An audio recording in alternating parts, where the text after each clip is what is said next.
Olá, sejam bem-vindos à nossa meditação de hoje. Desde já peço a Deus que te dê neste dia forças nessa caminhada quaresmal, para que sejas fiel em sua missão de amar e servir, e sejas coerente com o amor de Deus que professa, que as suas ações sejam amor em ato, sejam amor em atitude. Amém. Jesus dizia a respeito dos escribas e fariseus: observai e fazei tudo o que eles dizem, mas não façais como eles, pois dizem e não fazem. A palavra lá de Mateus 23:3. Jesus reconhecia a autoridade dos doutores da lei, cuja missão era instruir religiosamente o povo, e recomendava seguir seus ensinamentos. Isso nos ensina a obedecer àqueles que exercem uma função de direção e ensino, mesmo que por vezes não a exerçam dignamente. Contudo, Jesus alerta claramente contra a conduta desses líderes, apontando sua falha principal: dizem e não fazem. Todos os homens podem pecar por incoerência, mas essa falha é ainda mais grave naqueles que, por sua posição ou vocação, têm o dever de confirmar com suas obras aquilo que ensinam e professam. Conhecer a doutrina sem se preocupar em praticá-la cria uma deformação interior. Discute-se sobre a virtude e santidade, mas age-se movido por paixões e vícios não combatidos. Essa incoerência ameaça especialmente os praticantes, incluindo os consagrados, reduzindo-os a uma vida espiritual medíocre, desprezada pelos homens e condenada por Deus. Como diz lá no livro do Apocalipse 3, conheço tua conduta, não és frio nem quente.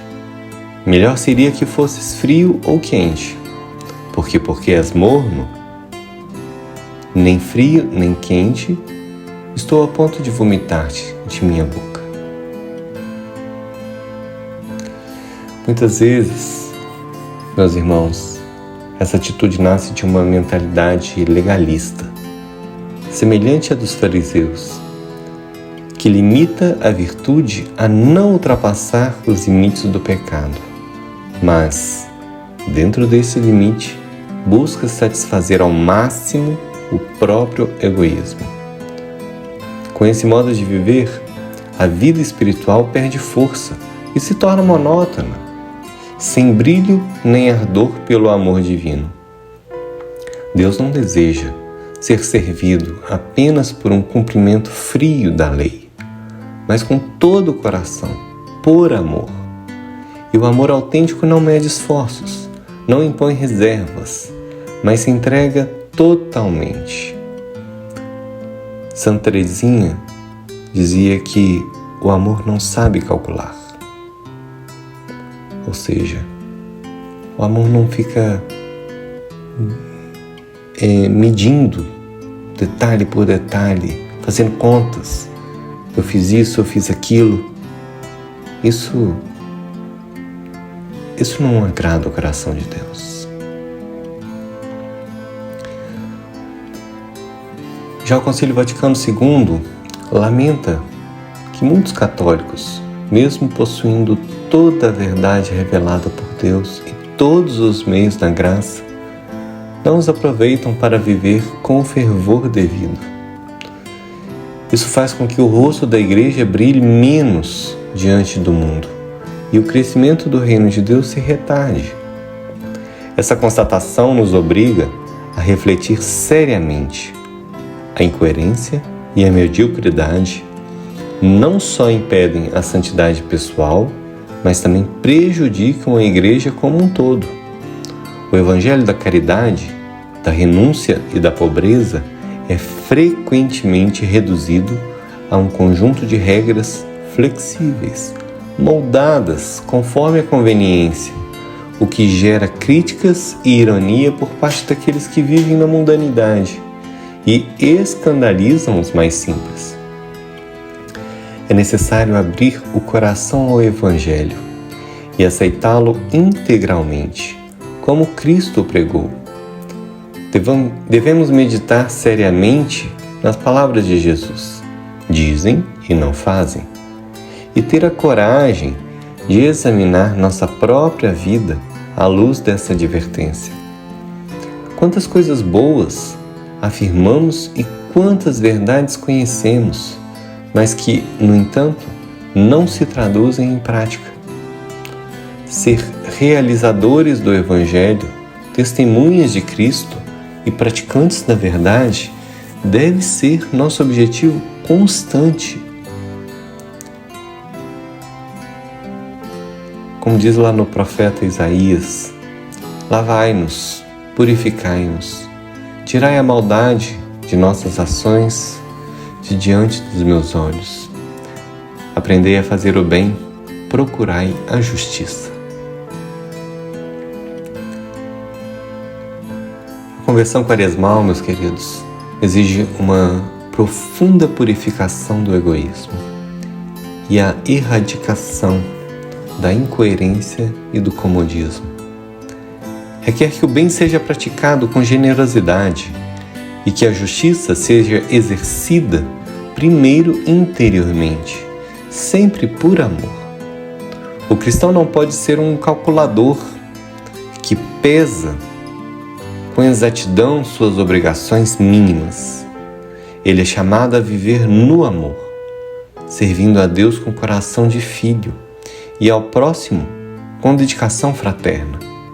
Somente assim será garantido o fervor individual, comunitário e eclesial, e a santidade da Igreja resplandecerá nos frutos da graça que o Espírito produz nos fiéis. Assim diz o Senhor no Salmo 49: Porque recitas meus mandamentos e tens sempre em tua boca minha aliança, se detesta minha instrução e rejeitas minhas palavras? Fazes isso e eu hei de me calar? Pensas que sou igual a ti? Eu te repreenderei e lançarei tudo diante dos teus olhos. Quem me oferece ação de graças, esse me honra. Ao que segue o caminho reto, farei ver a salvação de Deus. Assim nos ensina São John Henry Newman. Senhor, Tu criastes os seres espirituais para que participassem de sua felicidade. No entanto, muitos, entre os anjos e os homens, rebelaram-se contra Ti para seguir seus próprios caminhos. Para que nos criastes, senão para nos fazer felizes? Como poderemos ser felizes sem Te servir?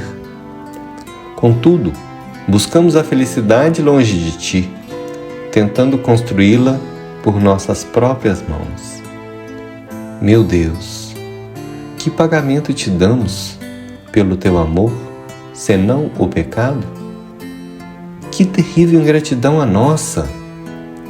Tu tens pleno direito sobre mim.